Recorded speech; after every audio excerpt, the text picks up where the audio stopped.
স্বামী কে? স্বামীর সম্মান বোঝেন আপনি? স্বামী কে? যার ব্যাপারে নবী সাল্লাল্লাহু আলাইহি ওয়াসাল্লাম বলেছেন, আমি যদি আল্লাহ ছাড়া অন্য কাউকে সেজদা করতে বলতাম, তাহলে মেয়েদেরকে বলতাম তারা যেন স্বামীদেরকে সেজদা করে। আপনাকে আমি কিভাবে বুঝাবো স্বামী কে, স্বামীর মর্যাদা কোথায়? এগুলো কি ইসলাম মেয়েদেরকে ডমিনেট করছে এগুলো দিয়ে? কেন? এই স্বামী আপনার জন্য সারাটা জীবন ক্ষয় করে ফেলে। একটা চোর পর্যন্ত, একটা চোর, একটা করাপ্টেড মানুষ, দুর্নীতিগ্রস্ত মানুষ, সে চুরি করে দুর্নীতি করে এনে বাচ্চাকে খাওয়ায়।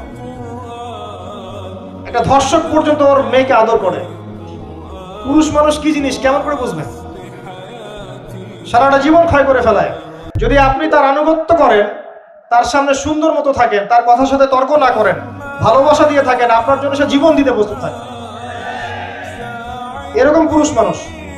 আপনাদেরকে কেউ চোখ তুলে তাকালে চোখ তুলে ফেলাবে, এরকম পুরুষ মানুষ।